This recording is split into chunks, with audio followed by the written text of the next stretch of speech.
इयत्ता 8वीच्या सर्व विद्यार्थी मित्रांना सप्रेम नमस्कार. सर्वांचं आपल्या युट्यूब चॅनलवर सहर्ष स्वागत आहे. तर बाळांनो, घातांक व घनमूळ या प्रकरणातील सराव संच 3.3 आपल्याला या व्हिडिओमध्ये शिकायचा आहे. हा व्हिडिओ शिकण्याच्या अगोदर तुम्हा सर्व विद्यार्थी मित्रांना विनंती आहे की आपण जर या चॅनलवर नवीन असाल तर सर्वांनी आपल्या चॅनलला सबस्क्राईब करावं. सबस्क्राईब करून त्याच्या बाजूला जे बेलचं बटन आहे त्यावर क्लिक करावं, जेणेकरून मी पाठवलेल्या सर्व व्हिडिओची नोटिफिकेशन्स तुम्हाला सर्वात अगोदर मिळतील व तुम्ही व मी मिळून या गणित विषयाचा चांगल्या प्रकारे अभ्यास करू शकू. मुलांनो, इयत्ता 5वी स्कॉलरशिप गणित ते इयत्ता 10वी गणित पर्यंतचा प्रत्येक सराव संच व प्रत्येक सराव संचामधील प्रत्येक गणित आपल्या चॅनलवर आपल्या प्लेलिस्टमध्ये उपलब्ध आहे, जेणेकरून प्रत्येक सर्वसामान्य विद्यार्थ्याला सुद्धा कोणत्याही गणितामध्ये कोणत्याही प्रकारच्या सराव संचामध्ये कोणतीही अडचण राहू नये हा माझा उद्देश आहे. तर तुम्हा सर्व विद्यार्थी मित्रांना गणित या विषयाचा चांगल्या प्रकारे अभ्यास करण्यासाठी आपलं चॅनल सबस्क्राईब करावं ही माझी विनंती करतो बेटा. तर सराव संच 3.3 मध्ये काय सांगितलंय, खालील संख्यांची घनमुळे काढा. आता या संख्या दिल्या त्या ठिकाणी 6 संख्या आहेत. या 6 संख्यांची आपल्याला घनमूळ काढायचे आहेत. घनमूळ काढण्यासाठी काय करायचं बेटा, जसं वर्गमूळ काढण्यासाठी आपण या दिलेल्या संख्यांचे काय करत होतो, मूळ अवयव पाडत होतो आणि मूळ अवयव पाडून त्या मूळ अवयवामधून कॉमन मूळ अवयव घेत होतो. तसाच प्रकार करायचा आहे. मूळ अवयव अगोदर पाडायचे आहेत आणि त्याच्यातून कॉमन अवयव काढायचे आहेत. मग बघा बेटा, या ठिकाणी 8000चे मूळ अवयव पाडतो आपण. 8000 ला कोणत्या मूळ संख्येने पहिल्यांदा भाग जातो.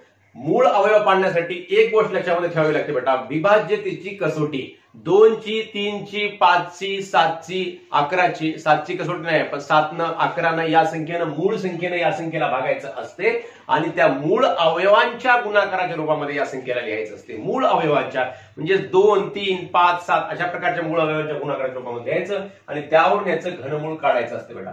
मग आता या संख्येला 2 न भागूयात. बेचोक 8, बे0 0, बे0 0, बे0 0. नंतर परत बे2 4, बे0 0, बे0 0, बे0 0. नंतर परत बे1 बे0 0, बे0 0, बे0 0. बे5 10, बे5 10, 5 चा भाग गेला आणि नंतर शून्याचा भाग, नंतर शून्याचा भाग. बे5 10, नंतर 2 शून्य राहिले पुढं, सॉरी, मग 500 झालं. परत 2 न भागल्या कारण एकच स्थानी शून्य आहे. बे2 4, 1 उरला, 10 झाले. बे5 10 आणि परत शून्यला शून्याचा भाग. परत 250 ला 2 न भागला. बे1 बे2 4, 5 मधून 4 गेले, 1 उरला, किती झाले, 10 झाले. बे5 10 झाले बेटा. मग परत याला 2 न भाग जाईल का, जाणार नाही, कारण एकक स्थानी काय आहे, 5 आहे. मग एकक स्थानी 5 असल्यामुळे 2 न भाग जाणार नाही. एकक स्थानी काय पाहिजे, 0, 2, 4, 6, 8 असेल तर 2 ने भाग जात असतो बाळांनो. मग इथं 5 आहे म्हणजे पुढची कसोटी लावायची 3 ची. 3 ची कसोटी काय, दिलेल्या संख्येतील अंकांची बेरीज 3च्या पटीतली पाहिजे. 3च्या पटीतली म्हणजे 3च्या पाड्यातली पाहिजे. अंकांची बेरीज 5 2 7, 7 1 8. 8 ही बेरीज, 8 ही संख्या 3च्या पाड्यामध्ये आहे का, नाही आहे.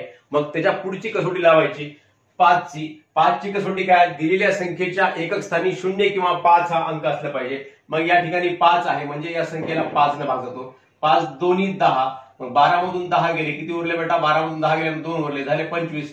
5 5 25. मग 25 ला परत 5 न भाग जातो. 5 1 5 आणि शेवटी 5 1 5.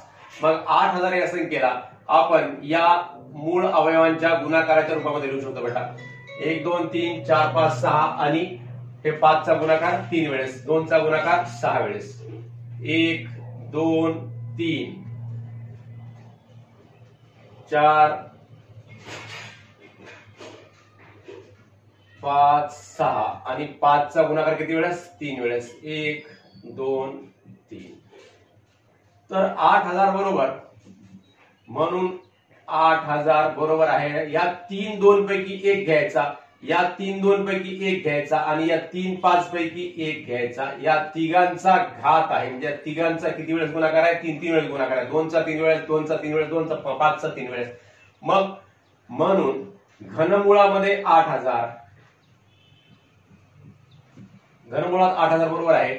आता याचं घनमूळ घ्यायचं म्हणजेच याचं घनमूळ काय होते, या प्रत्येक संख्येचं बे2 4, 4 5 20 म्हणजे या 20 चा घन आहे. म्हणजेच याचं घनमूळ म्हणजे 20 चा घनचं घनमूळ काय होते, 20च होते बेटा.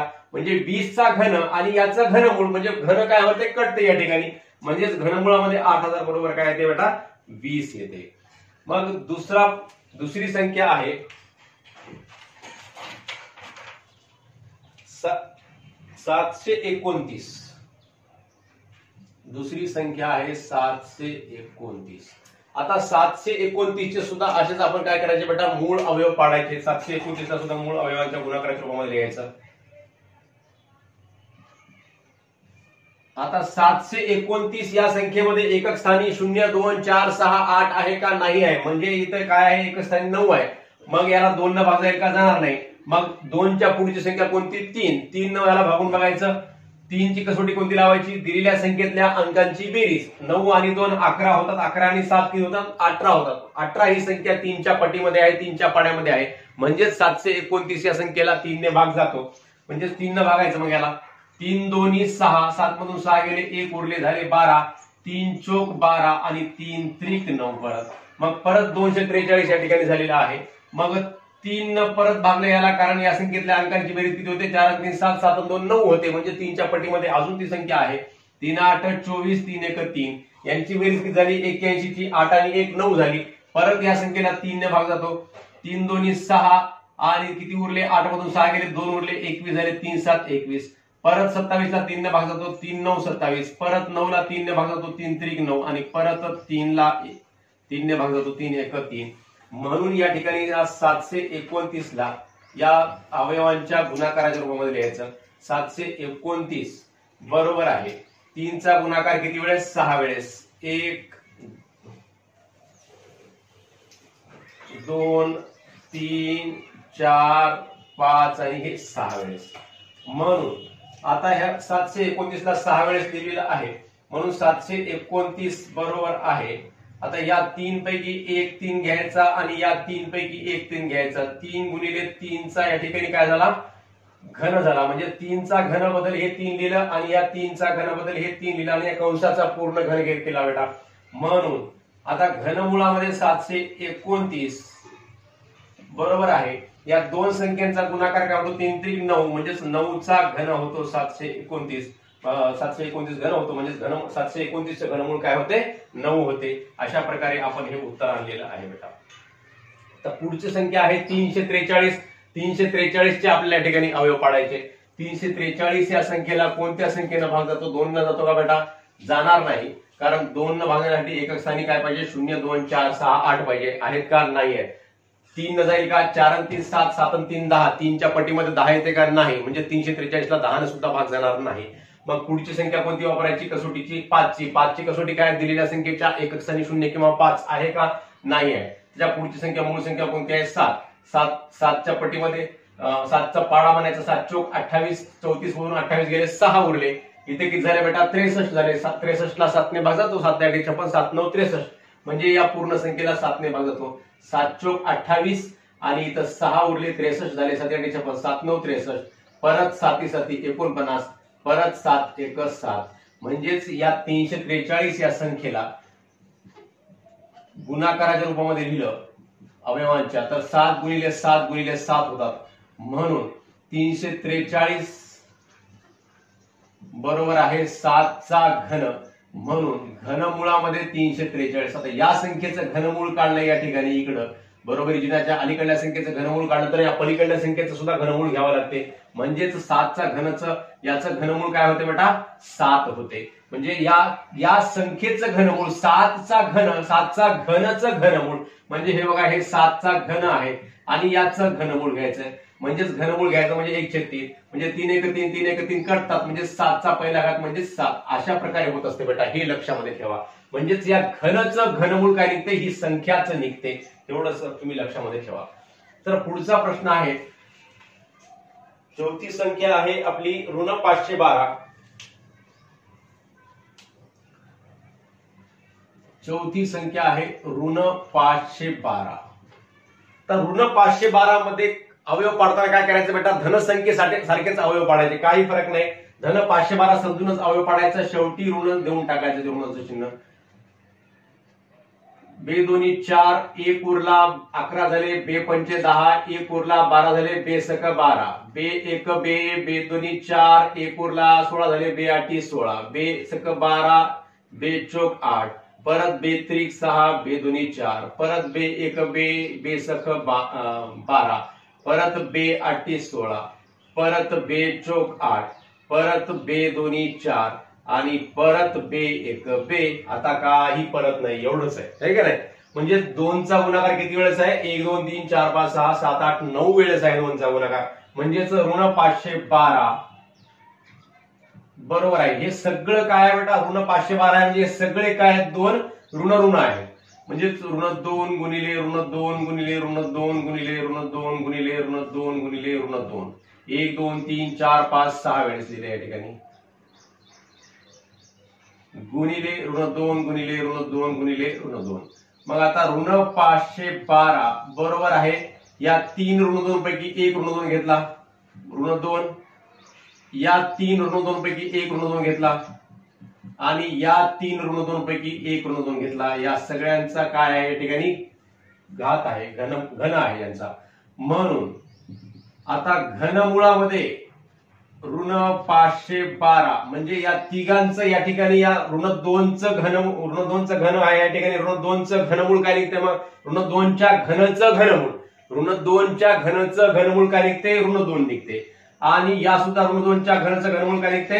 ऋण 2 निघते. आणि या सुद्धा ऋण 2च्या घनचं घनमूळ काय निघते? ऋण 2 निघते. म्हणून घनमुळामध्ये ऋण 512 बरोबर आहे काय होते? बेदोनी 4 4 दोन्ही 8 होते बेटा. या ठिकाणी ऋण 8 होते उत्तर.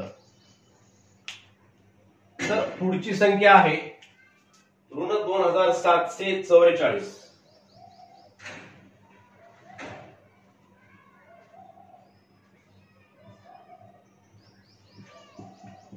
ऋण 2744. आता ऋण 2744 चे आपण या ठिकाणी अवयव पाडूयात.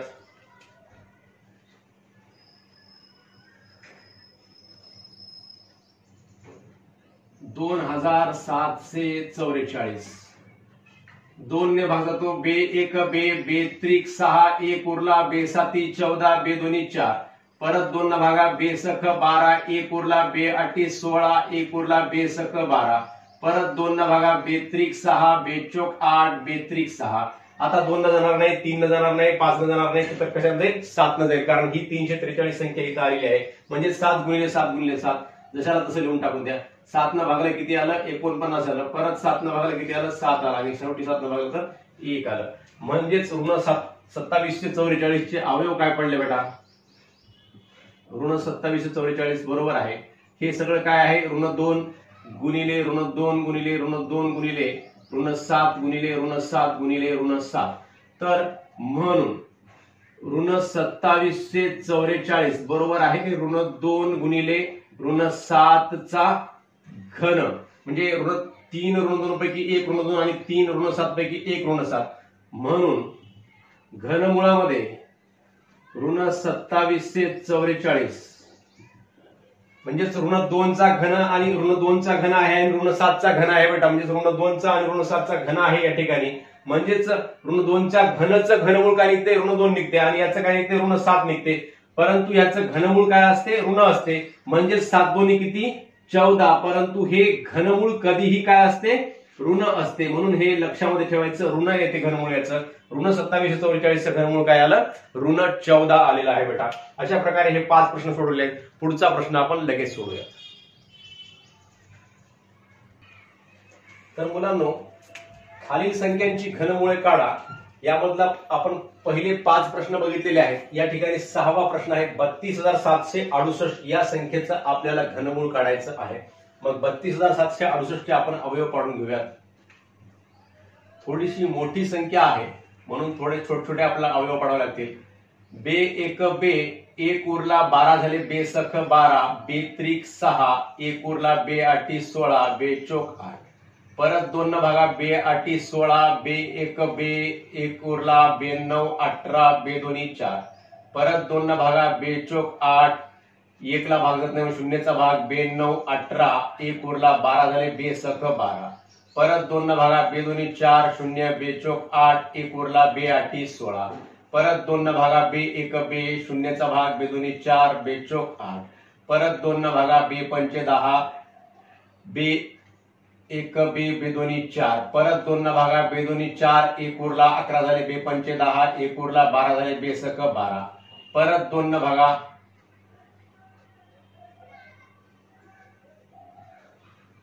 बे एक बे, बे दोन्ही 4, 1 उरला 16 झाले, बे 8 16, परत 2 न भागा, बे सख 12, बे चोक 8, परत 2 न भागा, बे त्रिक 6, बे दोन्ही 4, परत 2 न भागा, बे 1 उरला, बे सख 12, परत 2 न भागा, बे 8 16, परत 2 न भागा, बे चोक 8, परत 2 न भागा, बे दोन्ही 4 आणि परत 2 न भागा, शेवटी बे 1 बे. तर बेटा हे अशा प्रकारे आलेलं आहे. आम्ही तुमच्या एवढे असताना इयत्ता 8वी 9वी 7वी मध्ये असताना 2 ला 2 न गुणल्याने किती येतात, बे दोन्ही 4, 4 ला 2 न गुणल्याने किती येतात, 4 दोन्ही 8, 8 दोन्ही 16, 16 दोन्ही 32, 32 दोन्ही 64, 64 दोन्ही 128, 128 दोन्ही 256, 256 दोन्ही 512, 512 दोन्ही 1024, 1024 दोन्ही 2048. अशा प्रकारे एकमेकांना विचारत होतो. त्याच प्रकारचं गणित या ठिकाणी आलेलं आहे. आम्ही 1024, 2048, 4096 इथपर्यंत जात होतो. पुढे काही कोणी कोणाला विचारत नव्हतं, परंतु तुम्हाला 32,768 पर्यंत या ठिकाणी इथं विचारलेलं आहे. तर हे अशा प्रकारे एकमेकांना विचारताना खूप मजा येते. अशा प्रकारे याचे म्हणजे 2 ला 2 न गुणल्याने किती, पुन्हा आलेल्या 4 ला पुन्हा 2 न गुणल्याने किती, 4 पुन्हा 8 ला 2 न गुणल्याने किती, अशा प्रकारे प्रश्न आपण एकमेकाला विचारू शकता आणि अशा प्रकारची आपली सीडी आपण स्वतः सुद्धा तयार करू शकता मुलांना. तर ही संख्या 32,768 ही संख्या जी आहे, या संख्येला आपण या 2च्या गुणाकाराच्या रूपामध्ये आपण या ठिकाणी लिहूयात. 32,768. 1 2 3 4 5 6 7 8 9 10 11 12 13 14 15 वेळेस 2चा गुणाकार आहे. 1 2 3 4 5 6 7 8 9 या ओळीमध्ये 9 लिहिले आणि इकडे 6 लिहून टाकू. 1 2 3 4 5 6. आता काय करू आपण, 32,768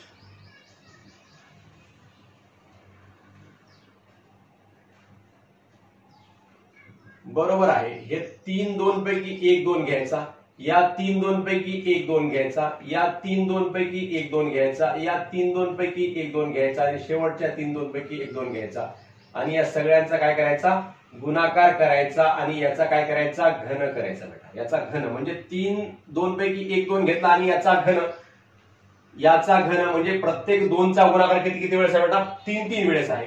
म्हणून घनमुळामध्ये 32,768 घनमुळामध्ये म्हणल्यानंतर आता हे काय होईल, या सगळ्या संख्येचं घन म्हणजे 2 गुणिले 2 गुणिले 2 गुणिले 2 गुणिले 2 याचा जो घन आहे तो घन कट होऊन जाईल. म्हणजे काय राहील, हे 5 वेळेस फक्त 2 2चा गुणाकार राहील. म्हणून घनमुळामध्ये 32,768 बरोबर आहे. बे दोन्ही 4, 4 दोन्ही 8, 8 दोन्ही 16, 16 दोन्ही 32 हे उत्तर येते बेटा, 32. तर अशा प्रकारे याचं उत्तर आपण काढलेलं आहे. पुढचा प्रश्न आहे घनमूळ काढा. इथं घनमुळाचं चिन्ह दिलं आणि 27/125 म्हणजे परिमेय संख्येचं घनमूळ कसं काढायचं. तर वरच्या संख्येला आपण घनाच्या रूपामध्ये म्हणजे मुळाच्या रूपामध्ये मुळांच्या गुणाकाराच्या रूपामध्ये आपल्याला या ठिकाणी लिहायचं आहे. बरोबर आहे. 3चा 27 म्हणजेच कोणत्या संख्येचा घन आहे, 27 म्हणजेच 3 गुणिले 3 गुणिले 3 म्हणजेच 27 होते बेटा. म्हणजेच या ठिकाणी काय होते, घनमुळामध्ये 3चा घन छेद 125 म्हणजे कोणत्या संख्येचा घन आहे, तर 5चा घन आहे. म्हणून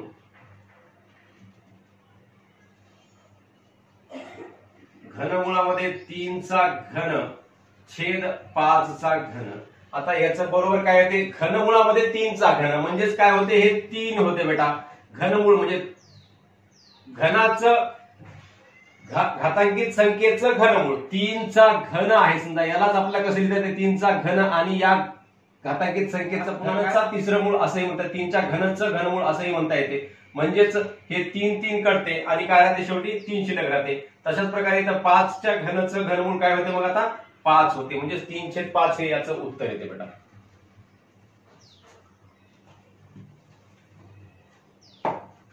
पुढची संख्या आहे 16/54. घनमुळामध्ये 16/54 आहे. घनमूळ द्यायचं राहून गेलं या ठिकाणी. मग 16/54, 16 आणि 54, 16 ही संख्या कोणत्याही संख्येची घनमूळ संख्या नाही आहे, घनसंख्या नाही आहे. मग कोणत्याही संख्येची घनसंख्या नसेल तर गेला काय करता येते आपल्याला, 16 आणि 54 ही संख्या सुद्धा कोणत्याही संख्येची घनसंख्या नाही आहे. म्हणजेच या संख्येचं घनमूळ आपल्याला पूर्णांकामध्ये निघणार नाही। मग आपल्याला काय करावं लागतं, याला 16 आणि 54 दोन्ही संख्येला दोन आपल्याला भागता येते। मग 2 न भागल्याने काय होते बेटा, बघा बरं, घनमुळामध्ये 16/54 भागिले 2 दोन्ही संख्येला आपण 2 न भागलं, मग काय आलं याचं उत्तर, बरोबर आहे घनमुळामध्ये 16 2 भागले किती येते बेटा, 8 येते, 2 8 16 आणि खाली 2 2 4 1 उरला, 2 7 14 म्हणजेच काय आलं घनमुळामध्ये 8/27, घनमुळामध्ये 8/27 बरोबर आहे। 8 ही संख्या कोणत्या संख्येचं घन आहे, कोणत्या संख्येचा घन आहे, तर 2 चा घन आहे, म्हणजेच हे 2 चा घन म्हणून लिहू शकतो। आणि 27 ही काय आहे, 3 चा घन आहे, म्हणजेच हे काय आहे घनमुळामध्ये 2 चा घन छेद 3 चा घन, म्हणून घनमुळामध्ये 8/27 बरोबर आहे 2 चा घन, म्हणजेच काय होते बेटा 2 च्या घनचं घनमूळ, 2 च्या घनचं घनमूळ, जसं तुम्हाला आता सांगितलं 2 च्या घनचं घनमूळ बरोबर आहे काय होते 3 3 कटते, 2 चा पहिला घात म्हणजेच 2 होते बेटा, हे अशा प्रकारे लक्षामध्ये ठेवा। म्हणजेच या ठिकाणी 8 चं घनमूळ काय निघते, 2 निघते, आणि 27 चं घनमूळ काय निघते, तर 3 निघते बेटा, म्हणजे 2/3 उत्तर येते। पुढचा प्रश्न आहे, जर घनमुळामध्ये 729 बरोबर आहे 9, तर घनमुळामध्ये 0.000729 प्रश्नच लिहायचा राहून गेला। आता हा प्रश्न आपल्याला या ठिकाणी सोडवायचा आहे। जर घनमुळामध्ये 729 बरोबर 9 आहे बेटा, म्हणजेच या संख्येला आपल्याला कसं लिहिता येते बघा बरं बेटा, घनमुळामध्ये 0.000729 ही संख्या आहे। मग या संख्येला आपल्याला कसं लिहिता येते बघा बेटा, ही संख्या 729 लिहून टाकूयात, म्हणजे 1 2 3 4 5 6 उजवीकडून मोजल्यानंतर 6 अंकानंतर काय आहे, 6 स्थळानंतर दशांश चिन्ह आहे, म्हणजे या 729 ला खाली 1 घ्यायचं आणि याच्या पुढचे किती स्थळ आहेत बेटा, हे 1 2 3 4 5 6, त्या 1 च्या पुढे 6 शून्य द्यायचे बेटा, 1 2 3 4 5 6, यालाच आपल्याला अशा प्रकारे लिहिता येते, या संख्येला असं लिहिता येते। म्हणजे संख्येची किंमत बदलली नाही, फक्त याचं स्वरूप लिहिण्याचं आपण बदललेलं आहे। काय केलेलं आहे, घनमुळामध्ये 729 छेद एकक दशक शतक हजार दशहजार लक्ष दशलक्ष म्हणजे 10 लक्ष, म्हणजे 1 च्या पुढे एवढे शून्य दिले की केवढे शून्य दिले, म्हणजे दशांश स्थळाच्या पुढे जेवढे स्थान आहेत तेवढे शून्य आपण या 1 च्या पुढे दिले। मग 729 ची किंमत किती सांगितली बेटा, 9 सांगितलेली आहे, म्हणून आपण याला लिहूयात, घनमुळामध्ये 729 म्हणजेच 9 चा घन छेद 1 च्या पुढे 6 शून्य आहेत, 1 च्या पुढे 6 शून्य आहेत, म्हणजेच किती आहे बेटा, हे 10 चा तिसरा घात, 10 चा तिसरा घात म्हणजे घातांकाच्या घनच्या रूपामध्ये आपण लिहित आहोत मुद्दा, म्हणजे जेणेकरून आपल्याला याचा घातांकित संख्येचं या घनमूळ काढणं सोपं गेलं पाहिजे। म्हणजेच 10 चा तिसरा घात गुणिले 10 चा तिसरा घात असं आपण याला लिहू शकतो बेटा। म्हणजेच 9 चा घन आहे, 9 च्या घनचं घनमूळ आहे, म्हणजेच हे किती निघेल बेटा, 9 निघेल, आणि हे 10 चा घन आहे, 10 च्या घनचं घनमूळ किती निघेल, 10 निघेल, आणि हे सुद्धा 10 च्या घनचं घनमूळ किती निघेल, 10 निघेल। तर या ठिकाणी 9/10 गुणिले 10, म्हणजेच या 9 ला आपण काय केलं, 10 गुणिले 10 म्हणजे 100 न भागलं, म्हणजेच 9 छेद किती आहे या ठिकाणी 100, म्हणजेच 9 जो आहे त्या 9 ला आपण काय करू शकतो, 0.09 असं लिहू शकतो। म्हणजे कसं, 100 न भागल्यानंतर 10 न भागलं तर दशांश स्थळ काय होते, इथलं दशांश स्थळ 1 स्थळानं पुढे सरकते, आणि 100 न भागल्याने काय होते, दशांश स्थळ 2 स्थळ डावीकडे सरकते। म्हणजे 9 ला आपण 100 न भागल्यानंतर कसं होते बघा बेटा, 9 ला 100 न भागल्यानंतर आता दशांश चिन्ह कुठे आहे, इथं आहे, मग 10 न भागलं असतं तर 0.09 झालं असतं, आणि 100 न भागल्यामुळं 0.009 म्हणजे हे जे 2 शून्य आहेत या 2 स्थळानं दशांश चिन्ह कोणीकडे सरकते, असा डावीकडे सरकते, म्हणजे इथं एका स्थळाने येते आणि दुसऱ्या स्थळाने कुठे येते, 0.009 असं होते। म्हणजे आपण अशा प्रकारे याचं उत्तर 0.009 असं काढलेलं आहे। थोडक्यामध्ये तुम्हाला असं पूर्ण हे करण्याची सुद्धा आवश्यकता नाही, थोडक्यामध्ये एक गोष्ट लक्षात ठेवायची, आता 729 चं घनमूळ 9 आहे, मग या घनमुळामध्ये 0.0000 3 वेळेस आहे आणि पुढे 729 म्हणजे एकूण या दशांश चिन्हाच्या पुढे किती स्थळ आहेत बेटा? 6 स्थळ आहेत. मग दशांश चिन्हाच्या पुढे 3 स्थळं असतील तर उत्तरामध्ये या 9च्या अगोदर काय येते? जर समजा हेच असं विचारलं असतं 0.729 विचारलं असतं तर उत्तर आलं असतं 0.9. म्हणजे 3 स्थळाबद्दल एका स्थळाने दशांश कोणीकडे सरकते? याचा डावीकडे सरकते. आणि 6 स्थळाबद्दल किती स्थळांना डावीकडे सरकला? 2 स्थळांना डावीकडे सरकलेला आहे. असं सुद्धा आपण याला समजून घेऊ शकतो. अशा प्रकारे आपण या ठिकाणी खालील संख्यांची घनमुळे काढा हा सराव संच 3.3 मधला पूर्ण भाग शिकलेला आहे. आपणा सर्वांना हा व्हिडिओ समजला असल्यास व आवडला असल्यास नक्की आपल्या मित्रांना शेअर करा व लाईक व कमेंट सुद्धा अवश्य करा. धन्यवाद.